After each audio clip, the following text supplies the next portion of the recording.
We're back. Briterion Bollection. Sorry to keep you waiting too long. I know we've been a little too sporadic lately, but we're still trying to do this podcast. Briterion Bollection. It's our OG take on film, music, sports, etc. That's what I call it. Yeah. So I'm your host, Kevin. This is my friend Byron. And today we're going to talk about a special film in our lives. It's a movie a lot of people have seen. It's not like some obscure movie no one's ever seen. It's a pretty well-known film. And it's a movie known as The Breakfast Club, directed by John Hughes, written and directed by him. And I remember just seeing it as a kid, even before I was 10 years old. Maybe it was like eight or nine, seeing it on TBS or TNT or something like that. And even though I didn't understand everything, I was still like engaged by the dialogue. You know what I mean? Like, for whatever reason, I would be like, I don't know what they're saying, but this is interesting. Something about it just drew me into it, even though I was still pretty young. It kind of reminded me of like Saved by the Bell, because I would watch Saved by the Bell growing up. Yeah. And these guys are around the same age, but there was something more hard-edged about this. When I first saw it, I was like, oh, this is kind of like Saved by the Bell, but they're like cussing and stuff. You know what I mean? There's like cussing, talking about drugs, talking about sexuality. Yeah. So it's a little bit different. So I think maybe just the fact that it was high school kind of drew me in, because even though I was younger, it was like, okay, I'm aspiring to be in high school and, have fun like them. Right.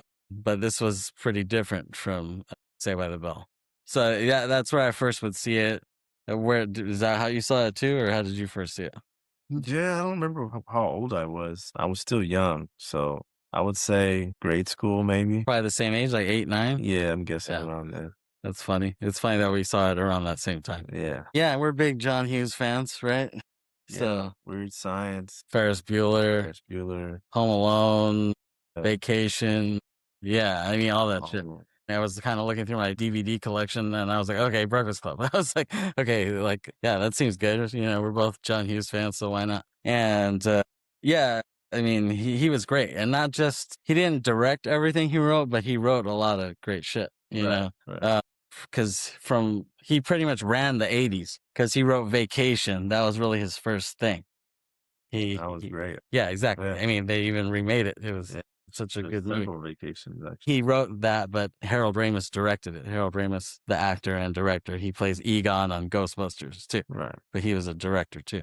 So he directed that. But he pretty much ran the 80s with his teen movies, and then in the early 90s he has the Home Alones there. So he did Curly Sue too. So he had a good run. He had a hell of a run. The description says, on Saturday, March 24th, 1984, 5 students at Shermer High School in Shermer, Illinois report for an all-day detention. Socially awkward nerd Brian Johnson, jock Andrew Clark, shy loner Allison Reynolds, popular girl Claire Standish, and rebellious delinquent John Bender. They gather in the school library and meet with their vice principal, Richard Vernon, who warns them not to talk or move from their seats and assigns each of them the task of writing a minimum 1,000-word essay describing who they think they are. So that's the Wikipedia description. And I actually think I probably saw Home Alone before I saw this, because I actually saw Home Alone in the theaters, because I remember my mom taking me to see that. Yeah. And so how old was I when that came out? I mean, I guess Home Alone came out in 90. Yeah. So I would have been 6. Yeah. So yeah, I saw, and I remember seeing that in theater. So I had to see that first, and then I guess I saw this after. Yeah, maybe a couple years after. Yeah. So I already had some Hughes influence there. Right. And and then also Christmas Vacation, he wrote that too. Yeah. Which is like one of our favorite Christmas movies, right? Yeah, it's probably my number one. Yeah, it's probably my favorite. I actually probably like that more than Home Alone. That Christmas Vacation. Yeah. I can watch that repeatedly. Yeah, kind of like, because it has more of a hard edge, Maybe when I was a kid, I fucked with Home Alone more, but now that I'm an adult, I fuck with Christmas Vacation. Yeah. Hell yeah. I mean, but I've always loved that movie since I was a kid. I remember. Yeah, it's never. Yeah. I remember my mom even buying it on VHS not long after it came out, and we would watch it. Watch it all the time. Yeah, during those holidays, Thanksgiving, Christmas, during those breaks, we would watch them. Right. Yeah, and we still watch them every freaking break. So the movie starts, and you just hear this music, this so the Simple Minds song, which is a great band. It's a great new wave band. Yeah. Don't You Forget About Me. And they had other great songs, but people know this. That was the one. Mainly their song. Yeah. And I feel like John Hughes, he doesn't get enough credit as as far as his musical taste. He had really great musical taste. The songs he put in, it fits the movie yeah, great. Yeah, they always just fit the scenes perfectly. Right. Yeah, and it's like I wonder where he got this from. He had really good music taste for some nerdy Republican guy. Like he was like a proud Republican for whatever reason. Right. He's been passed on for a long time, but Could have been MAGA. yeah, you never know. And then after that music, you see this quote on the screen, which is from David Bowie from the song Changes, which is one of my favorite songs of his. And it says, it's that part, I guess that second verse where he says, and these children that you spit on as they try to change their worlds are immune to your consultations. They're quite aware of what they're going through. And you see that and you're like, okay, like how does this connect to the movie? But then that shatters, and then you see the school. Yeah. And I guess he chose that quote because I think that's what the movie is trying to say, is that, and it still rings true today. Like every generation, like at least the older generation always thinks that the younger generation is stupid. Yeah. Like we tend to think, oh, these guys don't know shit. They don't know what they're talking about. Right? Yeah. Whereas like really really kids get smarter with every generation, really, because of technology. Yeah.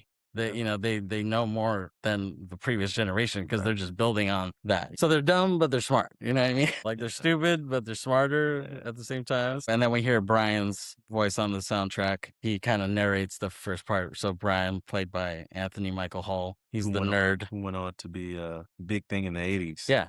He was a big deal in the 80s. Well, it was his third movie because he did he's in Vacation, which was John Hughes. He was in Vacation. He was in 16 Candles, which was John Hughes, and then he was in this. Yep. And then he was in Weird Science. Yeah. So he did 4, and then he did a few others, Johnny Be Good, and others in the 80s.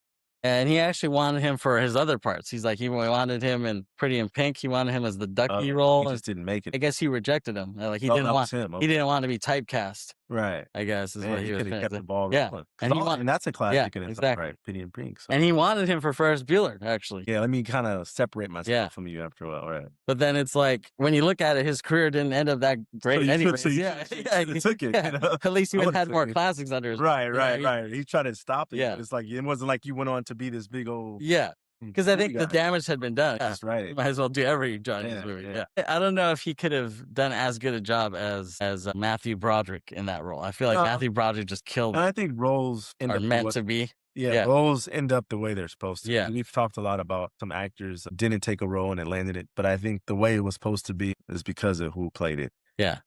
So, let's say Anthony plays him. We're not celebrating it probably the same way. Yeah, exactly. It would have a different tone. Yeah. I mean, not saying he couldn't do it well. I just don't think he would have did as well as Matthew was made for that. Yeah, Matthew that was his role. killed that. Right. And it's funny because Matthew, I don't think he ever worked with Hughes again, really. That was like his only one. Yeah, but it was like he was so perfect for it. Right. It was good match. Yeah. But you should see more of it, I thought. I mean, like the guy in Harold and Kumar says, the black guy they find in jail when they get thrown in, he says, the universe tends to unfold as it should. He says, it's like, I think there is truth to that. Yeah. Like, things are meant to be. You know what I mean? Very potent words by him. Yeah, exactly. And then Anthony Michael Hall, he ended up doing SNL because he was homies with Robert Downey Jr. Yeah. So they both did SNL for one season, and it's like considered the worst season of all time.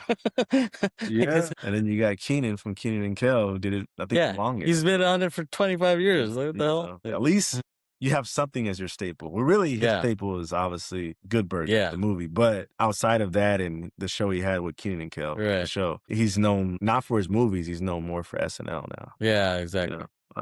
And did you hear that thing about him? Like his ex-wife is now with the other guy who was on SNL? Yeah. Yeah, that was weird.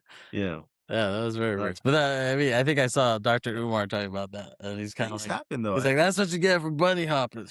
That was the same thing that happened to Omarion. Sidetrack, but he dated this girl named April, right? And then Lil Fizz gets with her. Yeah, but Lil Fizz came out recently and said that he apologized for that. He felt like that was not. He crossed the line. Yeah, like the bro code, Like, yeah. Because I mean, he's not with her anymore, right? No, yeah. No, but I guess he felt differently after the fact. Like, I shouldn't have did that. But in the moment, he did. So. Yeah, it happened. Yeah, well, I mean, I think that's how you know. You know, I mean, like, you should kind of see that early on. If she's willing to be that way, then. Yeah, That's exactly. not someone you want to deal with. Yeah, but we digress. Yeah, a little off. Yeah. Exactly. So yeah, back to Breakfast Club. He says the date. He says March 24th, 1984. Yeah. It's funny because March 24th is Aileen's birthday. It is. Yeah, but 1984 is my year. Our year. Yeah. It's both of our years. Right. It's kind of funny that it has her date, but my year. Yeah, You know? I didn't think about that. Yeah, March 24th. Yeah, it's kind of funny. Of all dates, that is the date. So they're all being dropped off by their parents, except Bender, and all their parents kind of chew them out before they get there. Before they go. Yeah, before they get out. Except Basket Case. She when her car gets there, she gets out, and then she's like about to talk to whoever drove her. You don't even know if that's her parent or who that is. You don't know who's. She like walks over and then just drives off.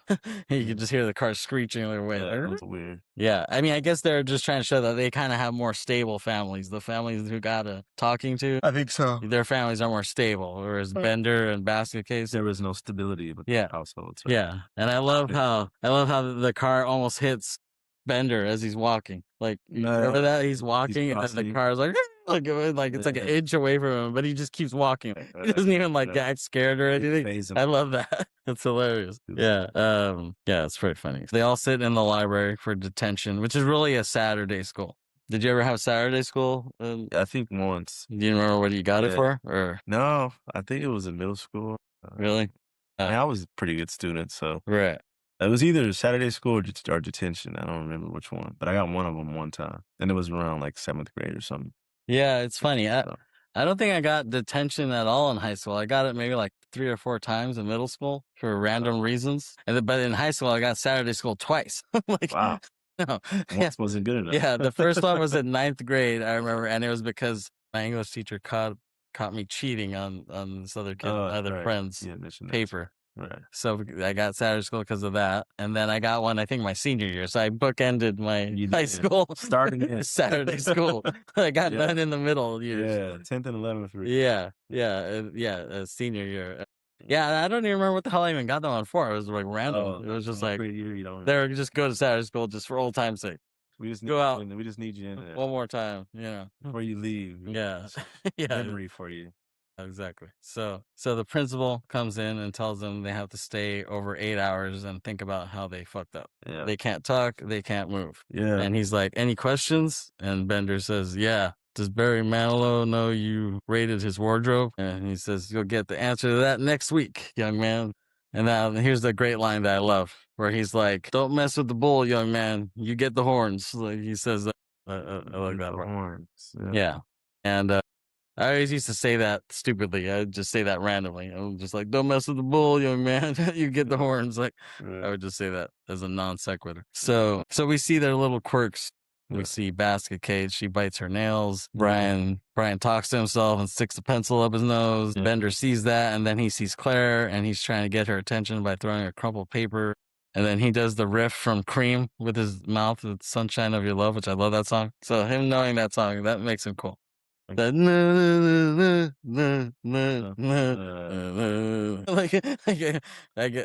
he's cool. The fact that he knows that. And then he says, he's like, hey, close the door. And he's like, let's get the prom queen impregnated. And Emilio Estevez, who plays the sporty guy, he's like, hey man, he intervenes. And he's like, if I lose my temper, you're total, man. And he says, totally. And so they use these cheesy 80s words, So it's funny seeing Judd Nelson. I think when I was a kid, I thought he was Mexican. I was like, who's this Mexican guy? I was like, but he is a great actor, though. If you see this, he has a real magnetism. Yeah. And this stage presence. Yeah. And this character is nothing like his background. I mean, he's a Jewish guy from a middle class family, So this role is like totally different. Yeah. His parents are like kind of rich. He played it so well, you would have thought that this is like who he is. It's not who he is. Actually. No, not at all. It's just a role he plays. So, I mean, he killed it. Did good. I think he played the best of anybody in the movie. I think so. I think he stole the movie. Yeah. For sure. I don't think there's a question. And I think that's why he closes it. He closes the movie. He wanted to leave the last part of the movie with him in the image. Yeah. That was by design. That was not accident. Right. He's the one who He's the one that carried the movie and was the most important to the movie. Yeah, for sure. Yeah, and then Claire's like, oh, just ignore him. And then he's like, sweets. couldn't ignore me if you tried. like you see his magnetism there when he says shit like that. He always had a good comeback for her. Yeah, so he says, oh, they can't have fun if the door is open. So he walks over and he manages to close the door. He takes out a screw from the door, and the other kids tell him to fix it before the principal comes back. And then the principal comes back and he's like, why is that door closed? And they're like, oh, we're just sitting here, sir. And that's my first moment. That's your first moment? Okay. Yeah. So he's like, yeah, why is that door closed? And Bender's like, oh, I think a screw fell out of it. And he's like, give me the screw. And Bender says, screws fall out all the time. And he tries to fix it. Yeah. And puts something there and it doesn't work. He's like, I think blocking exit ways and ways is, yes, I think that's a serious fire hazard, sir. And then he's like, what are you doing? He tells him he has to make him look, and then he has to leave the door. Yeah. Closed, obviously. Yeah, exactly. So they have to close it, and he walks back, and he's kind of a dick, the principal. Yeah, he was kind of he didn't like them. He definitely didn't like Bender. Yeah, for sure. But then even he disses Estevez when he walks back. He's like, oh, I expected a little more out of a varsity letterman. Right. Yeah. But I think he had depended on someone. Right. Yeah, exactly. Because he looked dumb by trying to the door. He couldn't fix it himself, so he had to blame someone else. He made him look like an idiot. Really. Yeah. Yeah, and the principal and Bender get into it kind of again here. And he says, oh, you're not fooling anyone, Bender. And Bender says, eat my shorts. And he's like, what did you say? And he says, eat my shorts. And they go back and forth. This is like a classic scene here where he's like, oh, you want another one? He's like, you get another one. He's like, you want to come back for detention? Okay, you got another one. You got another one right there. He finally says, cut it out. Yeah. He's like, still doing it. Yeah. And she's like, stop. Like her like mouthing that. She's not even saying it. She's just saying it with like notes. Yeah, exactly. Yeah. They parody it a little bit. Yeah. Where some other guy's saying some stupid shit and the other guy's like, stop. Like he's going like that. Yeah. So they go back and forth. It's a really good scene. I really like that scene. He's like, you want another one? And he's like, yes. And he's like, you through? He's like, not even close, but there's another one. You got another one right there. He's like, I'm going to have you for the rest of your time. He's like, I'm going to have you for the rest of your natural born life, Bender. And he's got those horns. He's like, 2 months. I got you for 2 months, Bender. Yeah, I love that. And he's like, next time I'm coming here, I'm cracking skulls. And you see Bender say that, like mouth that over him saying that. I guess he says that all the time. Right. And then the principal walks out and he closes the door. He slams the door. And then right when he slams it, Bender's like, fuck you. You hear the echo of it. Like, I love that. And he can hear that. He's outside the door and he hears that. But he's like, he's like, man, this is fucking stressful. Right. Dealing with these damn kids. Right. Like, but in that moment, I really felt bad for him though, where it was like, dude, he's a principal. He's trying to help kids, but it's like not going anywhere. You know what I mean? He's not reaching them at all. Yeah. So that was a great scene, I thought. And then we see a little montage of them bored, doing stupid shit. They're playing with themselves. Yeah. And then the principal walks back in and they're all asleep. And he says, wake up. And he asks, who has to go to the lavatory? And then they're all asleep, but they all raise their hand. Right. So it's kind of funny. That's funny. And I like the shot of the clock. Like you see the clock in the library. I love that shot. It looks very Kubrick-esque. It's so dead center of the frame, and it like fills the frame. I love that. And that's the thing. I think John Hughes, he doesn't get enough credit as a director, as a visual director. He has some great visuals. Not so much in this. It's just in one room, so he doesn't have that many great visuals. But to me, in Ferris Bueller, he killed that. Like that movie has so many great shots and just visuals and iconic shit. You know, like that montage when they're in the museum, like how he shot every painting was just brilliant. Yeah, no. The car driving the car and you know the car's flying. You know, the scenes where they're in the pool, the scenes in Ferris's room, like he has some great fucking shots in there. Yeah, he captures. Yeah, he fucking killed that. To me, if that's not the best Chicago movie, I don't know what is. I mean, it's probably the best Chicago movie. I think. Just showing different parts of the city. Yeah. They're at the Cubs game. They're at the arcade. You know, see downtown. See the city. Yeah, exactly. Sure. They have that German parade, and he's on the singing "Twist and Shout" on the road and. Dankeschön. Shows the city like no other movie probably has. Yeah, exactly. It's great. And even the wardrobe too. Like him wearing that vest and the jeans, and then Cameron wearing that jersey. The jersey, right. Yeah, the hockey jersey. Yeah. Yeah, I mean that's great. And Bender starts asking Claire about her family randomly, and then Basket Case just screams randomly. She's like, ah! They're like, they look at her like, what the fuck is your problem? And I like how he tells, what does he tell Brian? He's like, you're a neo maxi zoom dweeby. Like, I don't know what the hell that means, but it just sounds funny. So Bender asks Molly Ringwald's character, Claire, he doesn't know her name yet. So he's like, what's your name? And she says, Claire. And he's like, Claire? And she's like, yes, it's a family name. No, it's a fat girl's name. Me and Aileen say that all the time randomly because she finds that scene hilarious. All right. Where it's like, Claire, like, that's his stupid face. All right. So what do you think of his fat person theory? I think he's kind of onto something where he's like, there are people who are born to be fat, like they're always fat. And then there are people who were skinny who are now fat. But you can see like the skinny person inside. So he's Bender's fat person theory. And then he asks if she's a virgin. Right. He starts getting more provocative. He starts digging a little bit. Yeah, he's asking her. And then Estevez intervenes. Sporto intervenes. He tells her to stop. And then the janitor walks in and he sees them and he sees Brian, Anthony Michael Hall's character. He's like, oh, hey, Brian. And he's like, hey, he kind of waves sheepishly. That ends up being his dad, we found out, right? But it's not really his dad. Oh. Yeah, like, he was joking. Bender's like, he's like, your dad works here? And he looks over at him like but he just looks like, no. Yeah, like, no, he's not. And then it's funny. This scene's funny because he asks him, like, oh, how does one become a janitor? That's what Bender asks the janitor. Sure. And then janitor's like, you want to be a janitor? And he's like, no, I just want to know how one becomes one. He's like, because my friend Brian here is very interested in the custodial arts. I love that. Love that, right? Yeah, like, because, see, that's the thing. He was smart. Like, you could see Bender, he's a jerk, but he's pretty smart. He's funny. Like, he's pretty quick. Yeah. With things. And then they're whistling, and then the principal walks in. He tells them that it's lunchtime, but they have to eat their lunch there. And they're like, oh, okay, great. Right. But they want to leave and go to the cafeteria.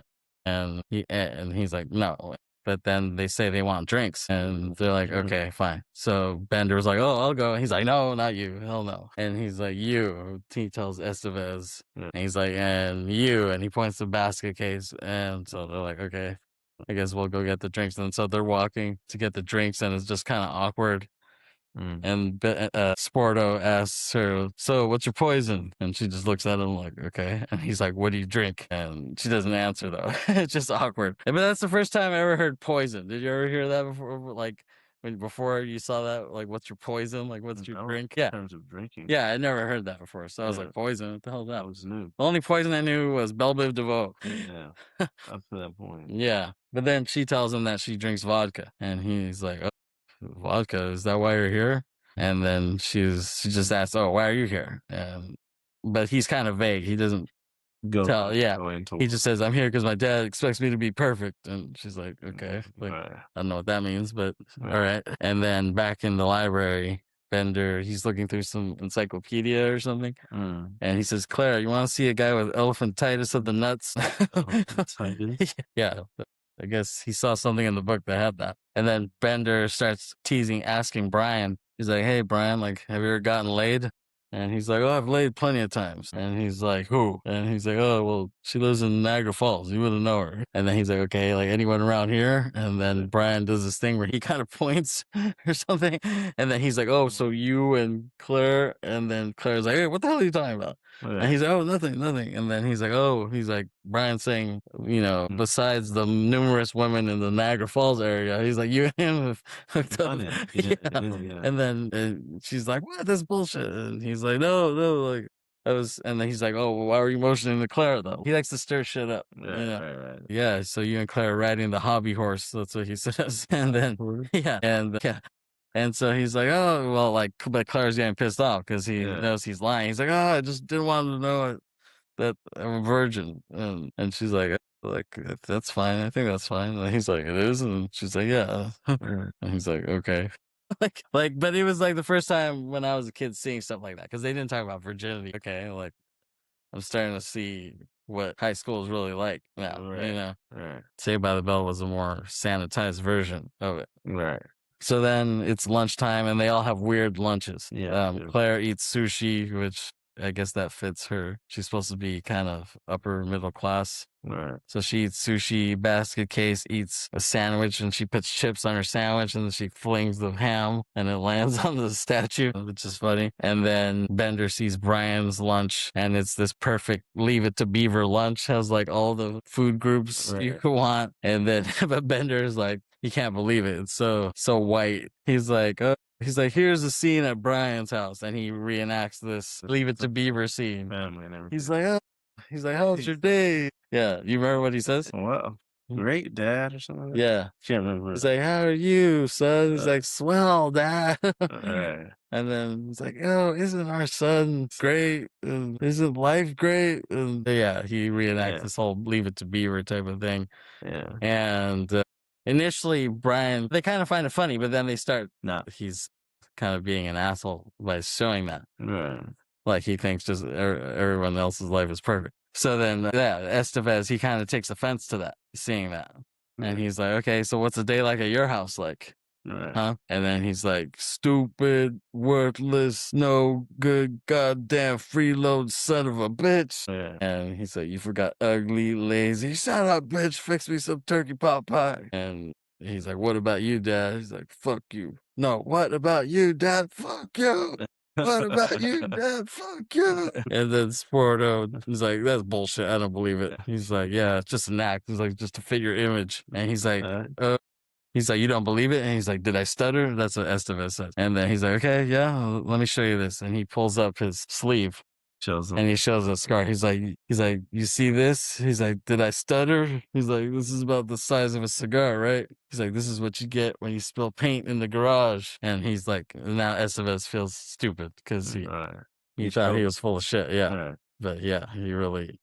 So yeah, I mean, that's another scene where you feel bad for Bender. You know, you're like, shit, he comes from a pretty fucked up household. Yeah. Yeah. I mean, he's still like a loudmouth and shit, but you still can feel for him a little bit. Yeah. But his acting is off the chain there. No, it's good. Yeah. He gets pissed off after that whole scene with Estevez. And he's like, I don't think I need to sit with you dildos anymore. He walks away and he just throws shit around. He just pushes everything, like all the books on the table. He just pushes them on the floor. He gets pretty emotional there. And then we cut to the principal. He's having lunch in his office, but then he spills the coffee. So he walks away to get paper towels and Bender sees him walk away. So he's like, all right, like, come on, let's sneak out. So they all sneak out and, to me, it's cool. I love this song. The song is by Wang Chung, is the group. It's a pretty good 80s group. They had a few hits, but I like this song, Fire in the Twilight. It's a good, then it like fits the scene perfectly. Like them walking around. Yeah. Once again, Hughes picking the right tune. Yeah. So they all go out to Bender's locker to get his weed,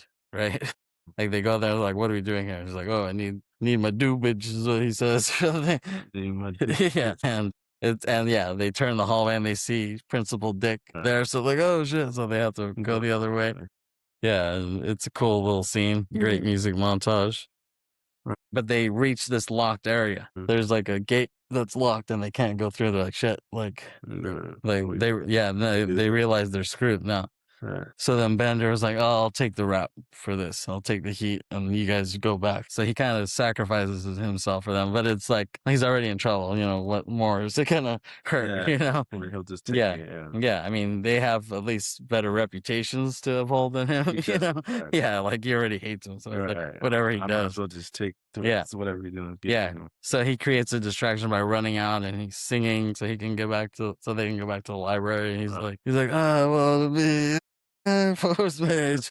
Yeah. And then the Principal Dick can hear that. Yeah. He's like, what the fuck? And so he walks over there. And it's funny because he almost reminds me of Skinner from The Simpsons. Like they almost stole his profile to create Skinner in The Simpsons because he's almost like exactly like him. Yeah. So it's funny. He finds him in the gym. He hears him like bouncing the basketball. Right. And it's like, how high is that thing? Because he ends up dunking. He dunks the thing, right? Is it not that high? Is it only like maybe 7 feet high? Can't be. It's jumping out. Yeah, that can't be regulation 10 feet. Because he was like, ah. Hard to look at. Yeah, and then Principal Dick walks in and he's like, what do you think? And she's like, I think I'm going to get me a scholarship. Like he says that. He's dribbling. Yeah, it's funny that he uses this black scent for that. And then he takes Bender back to the library and he tells them, like, you'll be without the services of Mr. Bender for the rest of the day. Yeah. And Bender's like, BOOHOO. Yeah. And the other kids laugh. And they're like, oh, you think he's so cool, huh? Like, you want to see something cool? Go visit John Bender in 5 years. See how cool he is. And then he gets kind of serious again there. Right at that moment. Yeah. Yeah. And he grabs Bender by the arm and he's like, you keep your fucking hands off me. He tells him. And so I expected better manners from you, dick. Yeah. And then he takes him to that back room and he says, someday when you're out of here and forgotten this place and they've forgotten you and you're wrapped up in your own pathetic life, I'm going to be there. I'm going to beat the shit out of you. So I'm going to kick your dick in the dirt. He tells him that. But that scene right there, I love that. And yeah, to me, those are the best actors in the film. Hey, the principal and Bender. Yeah. No, they both killed it acting wise. Yeah. They both did a great job. So how he acts that scene, I love it. And then Bender says, are you threatening me? And Principal Dick is like, what are you going to do about it? It's like, you think you're going to take your word over mine? People like me around here. I'm a swell guy. Right. And he's like, come on, go right here. He's like, he gives him a shot to punch him. Yeah. He's like, come on, just do it. Just do it right here. He's like, come on. He's like, give it to him. But he doesn't. He's like kind of freaked out, right? Like, I think Bender's like, oh shit, this guy's serious? He really wants me to hit him? Yeah. So I think, not that he didn't want to hit him, but he was just like, I think he was too freaked out in that moment. Surprised that he went there with it. Like, yeah. And he was like, oh shit, like. Yeah. Right. So even that was like a reality check for Bender a little bit. So yeah, but that whole scene, I love that whole scene. And then what's funny is he goes back in to talk to the other kids and he kind of said, oh, Mr. Bender is gone. And then he walks away and he goes to the bathroom and he's going to take a shit because you can see him take the seat cover off. Yeah. It's like really quick, but you see him take the seat cover off. Yeah. And then cut to Bender, so he climbs into the vent. Right. You see him go up the vent, and he's crawling in the vent like in Alien 2. And then he has a fall. Yeah, Bishop in Alien 2. Yeah, and then he's saying some joke. He's like, a naked blonde walks into a bar. He says some shit.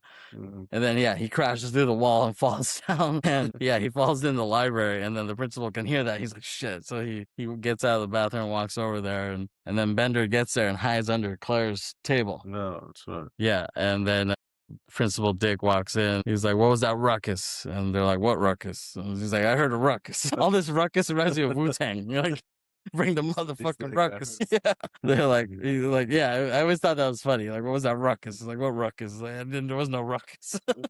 Bender is there. He's like between Claire's legs. So he like kind of puts his head in her crotch. And she's like, oh. So she kind of kicks him, and then he kind of grunts though, and then they start coughing to cover that up. Like he grunts, and they're like, yeah, and they're like, was that the ruckus you heard, sir? And he's like, no, that was not what the ruckus I heard. And he's like, I will not be made a fool of. And he walks away, and you can see the seat cover hanging out of his ass. Yeah. And then when he closes the door, then they all bust out laughing. Yeah, it's hilarious. That was a funny scene. Yeah. So Sporto, he smokes and then goes crazy. His weird dance. And then, he starts dancing like an idiot, running around, takes off his sweater. Definitely standing out. Yeah. And then he goes into this other room and he slams the door and he's like, the glass shatters. It's like, okay, what the hell is that? And then the principal's looking at files. He's randomly looking at files. Alarms. Yeah. Sirens going on. He's looking at files and then the custodian walks in and catches him. He's like, oh, Dick. He's like, looking at files? He's like, yeah. He's like, these are confidential files. And he's like, what do you want? Yeah. He's like, how about $50? And he's like, $50? Like, but I guess it kind of cuts there. He doesn't, we don't see. I guess he paid him off. So then Brian and Sporto are talking and they're high. And Sporto asks Brian what's his middle name. And then Basket Case comes out of nowhere. It's like, your middle name is Ralph, as in puke. And she tells him all these random facts about him, his height, his weight, his address, his date of birth. And Sporto was like, oh, are you psychic? And she's like, no. And he's like, well, would you mind telling me how you know all these things about me? And she's like, I stole your wallet. And she's like, what? He's like, what the hell? And he's like, why did you steal my wallet? And she's like, oh, because I'm bored and I want to run away from home. And it was, just like random teenage conversations like that. That's what the movie is a lot about. And then Principal Dick and the custodian, they're in the office talking, and he asks custodian what he wanted to be when he grew up. And he said, oh, I wanted to be John Lennon. And he's like, like, no, like he doesn't take that seriously. So Dick says he's scared that these kids are going to be taking care of him and the world when he's older. And yeah, I think that goes to the moral of the movie. Is like the older generation thinks that the younger generation is not capable, you know? Right. So then the kids start talking and they're asking what would they do for $1 million? Would they go to school naked? And then Basket Case said she's a nymphomaniac because she said she had sex with her psychiatrist or something. But then she said, I'm lying about that. And so they said they can't believe anything she says. And then Basket Case asks if Claire has done it. And she's like, she kind of tricks her. She says, if you say you haven't, you're a prude. If you say you have, then you're a slut. It's a trap. Yeah. Yeah. It's a lose-lose. Yeah, you're not getting it. Estevez is like, or you're a tease, he says. And then Bender's like, she's only a tease, and what she does gets you hot. Yeah, and they all pressure her. They're all like, Claire, like, answer the question, Claire, answer the question. Yeah. They all say that. And then she's like, all right, I never did it. They got it out of her. Yeah, and then Basket Case was like, oh, neither have I. And she's like, oh, great. Like, you just lied just to have me say that. Now you weren't even telling the truth. Right. Stupid ass. Yeah. So then Sporto was like, you know what I did to be here? And he said how he taped Larry Lester's buns together. I kind of didn't understand the story. It kind of took me a long time to understand what he did to get there. But so the guy was really hairy when they're in the locker room. He taped him. I'd have to look at that scene again. Yeah, that's what he says. He's like, oh, he's really hairy, so I taped him up because I did it as a prank because like his dad always used to do shit. He used to say how he always used to do shit. Right. And he's like, you can't fuck around like I used to fuck around. Right. But then when he gets in trouble, he's all pissed off. You know what I mean? Like, yeah. Like, so it's like, do you want him to fuck around or not? Because he says he did it for his old man. So he did it for his old man, so he'd think he was cool. But then it didn't really. Yeah. And then his old man's pissed off at him for doing it. Yeah. Weird dynamic. It was a double-edged sword. Yeah. So they kind of feel for him, and then Brian tries to chime in and talk about his grades. He explains that he got an F in shop class, and he took it because he thought it would be easy. And then Bender takes offense to that because he takes shop class, and I guess it's probably like the only class that he's good at. So they get into kind of an argument, and then they ask themselves, like, will we be friends on Monday morning after having this experience with each other? Like, are you gonna say hi to me, or is it just here? You know, and watching this back, there's a lot more F-bombs in this than I remember. Yeah. Like the F word was a lot. You hear a lot of it. It's used. Yeah, and then Brian tells them that he has a gun because he can't have an F. His parents would kill him, and so they're like taking it seriously. They think he might try to kill himself. Right. And then Basket Case asked if it was a handgun, and he's like, "Oh, it was a flare gun." And then they all just start laughing. Like, they're like, flare gun? Like, it's pretty stupid. And it went off in his locker, like, apparently. And then Basket Case says she did nothing to be there. She just didn't have anything better to do. So you just see how weird she is. Right. Yeah. And then they start dancing again, really cheesy, really white dancing. Right. And then Bender climbs back into the vent and goes back into that room he was in. And then Claire asks Brian if he's going to write his paper, and she tells him he should write the paper for everyone. And then Claire is fixing Basket Case's makeup, and she says, you look a lot better without that black shit in your eyes.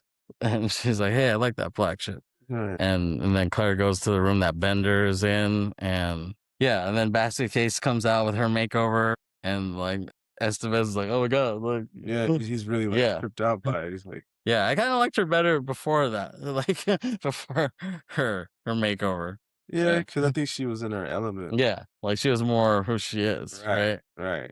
She may look more appealing to the people because she's not as. Yeah. But you like people authentic. Yeah. So she was less authentic. Yeah. Yeah. Yeah. But Sporto, he was like really feeling her. Yeah. He's like, oh my God, you're so hot. And then at that point, it was clear to see who was going to make a move. And who was going to pair off. We've talked about this in the end. There's only 5 people, so one of them is going to be an odd man out, literally. So, there was build up to that, though. Yeah, exactly. Ellie and Estevez, like in He Knew, I wasn't surprised. Claire and Bender have their moments. Yeah, exactly. He's underneath the table. He's making fun of it. But, that also can be like, if you can get past flirtatious. Yeah, but if you can get past that, then you like it. At first, you probably think he's a dick. Right. Yeah. But then if you get past that, then you can actually like how it is. Yeah. So I think he won her over. Yeah. I don't think nobody liked him. I guess she liked the bad boy. Yeah, that's what I'm saying. Yeah. It had to grow on her. Yeah. Because you're in there with them for hours. Yeah, exactly. I think over time, she kind of accepted it. Like, oh, he's a bad boy. I'm cool with that. Yeah, so, it is what it is. So not only left Anthony Michael Hall's character, which was... He's the odd man out. Yeah, it was a more nerdy one. And there wasn't another female. Yeah, exactly. Which I think John Hughes did that on purpose to show sometimes in life, there's an odd man out in things, or woman. Yeah. But in his case, it was the guy. Yeah. Yeah. They each get a girl, or they each get a partner. That you see towards the end of the movie. Yeah, exactly. Except Brian. And I think, and then he has to stay and write the paper. So I always felt bad for him. Like, he doesn't get a girl and he has to do all the work. Got the short end of the stick.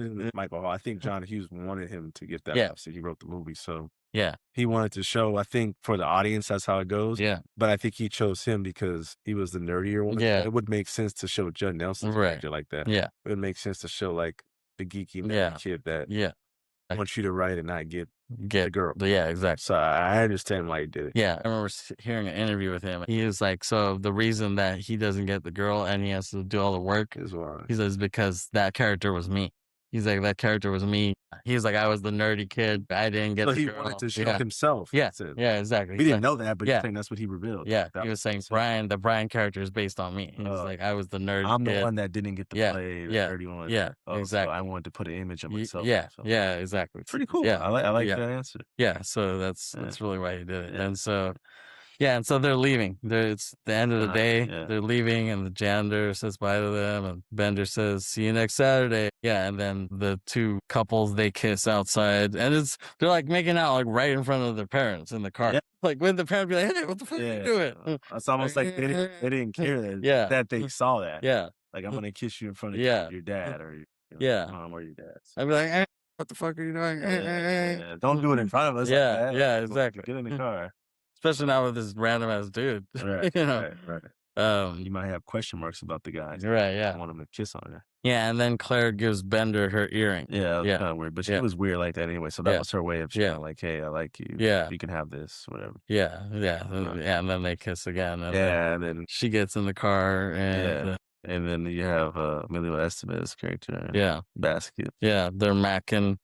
Yeah. And she gives something too, right? Or does she not? No, I don't think so. She just kissed him and got in the car. Yeah. And they're like, okay, they're both feeling good. And then you got Anthony Michael Hall.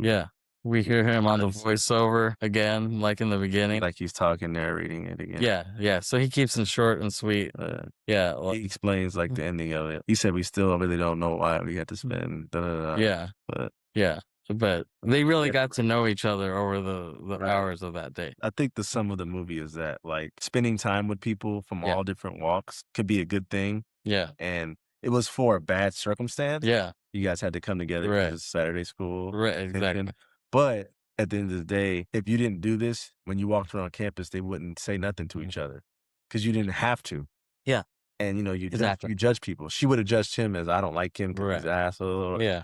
They would have judged the geeky kid. He's too geeky. But because you had to, and actually, I wouldn't say they're all friends, but they're closer than what they were. Yeah. And obviously, there was some romance between two of them. Yeah, exactly. So, I mean, he kind of sums it up right there. Like, he's basically saying, we got to know each other. Why don't you get to know us? He was like telling that to the principal, basically. You know what I mean? Like we had to get to know each other. Now you need to know us. Yeah. It's like all you think about is just punishing us. You know what I mean? But you don't know us. Yeah. I think that's what he was trying to say. Because we had to get forced to know each other. Right, exactly. But now, why don't you try getting to know us? Yeah, for because sure. Because he wants to see them, I won't say fail, but he wants to see them in punishment. Yeah. Exactly. That's why he was trying to give him so many Saturdays at future Saturday schools. Yeah. That's why he kept saying, you don't know anything, Bender. Yeah. He just wanted to not even open up to be Bender's cool. He just, or let me understand why he's the way he is. Yeah. Maybe let me learn from his background, his family. Yeah. Right. You learn what he's dealing with at home. It shapes who he is when he comes to school. Yeah. But if you never allow that, you would never know what's going on. Yeah. Why these people are the way they are. So. Yeah, exactly. So it's pretty deep. Yeah, it was a good way to tell it all. And then if you want to say the very last scene, Bender walking. The classic ending, you see a football field, you see Bender walking across the football field. Goes down as one of the best endings. I mean, it is one. Because it's just that frame. It's just the picture perfect. Yeah.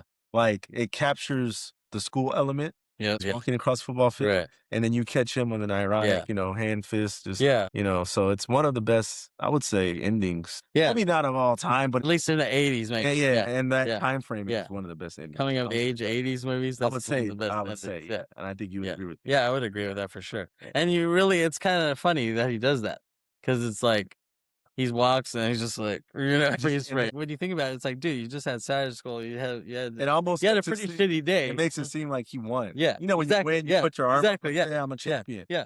And so in his mind, he did win because he got the girl. He got the girl. Yeah. I mean, his life is already shitty at home, right? Yeah, exactly. He showed the burn mark and everything. Right, yeah. But what did he win? Yeah. He won Carol. Yeah, exactly. So in his mind, it's like, hey, he's like, that was a victory. That's the only thing I can pull from here. Exactly. Why else would he be happy? Yeah, exactly. Yeah. I got a girl that I didn't probably think I would get otherwise. Yeah, exactly. But I spent this time with her and I won her over, and that's the movie. Yeah, and it feels good when you see him do that. You're like, you feel it too. Yeah, exactly. You're like, it's that's like why that ending. Every time I see it, I feel like like I'm right there with him. You get happy when you see that. Yeah, you kind of feel it with the person. Yeah, so classic ending. Yeah, good movie. So, great movie, great ending. One of the few stories where they stay in one setting. Yeah, this movie does not change outside one of the location, high school. really.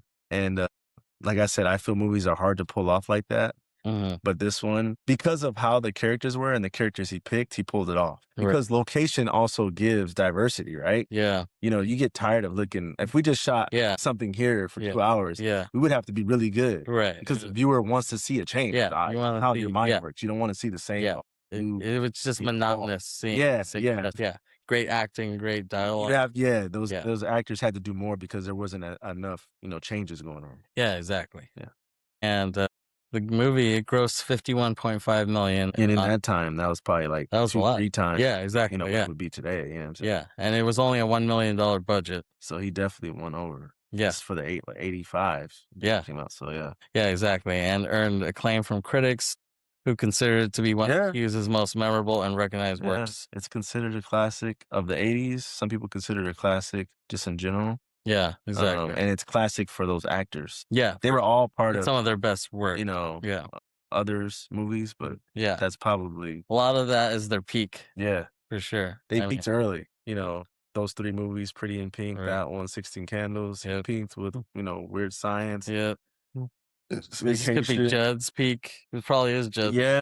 In New Jack City. Yeah. He did that weird Girl in the Basement movie.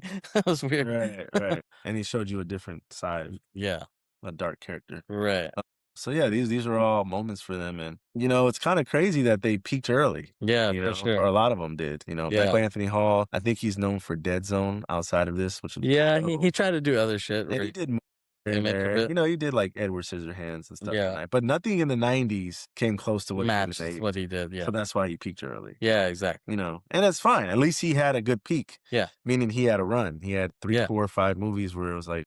Yeah, exactly. And then by the time he got to adulthood, he just didn't really have another peak like that. Exactly. I don't think Wemby's for those out there, I don't think Wemby's going to taper off. Right. Let's say they win or lose. He's 22 years old. I think he'll have more years to come. Right. But it does happen. Yeah. Some people win early, and like you said, they don't never get back to that, Yeah, kind of like Cal Ripken. Like his rookie year, they won the World Series, and he thought he'd be there every year, and they never won again.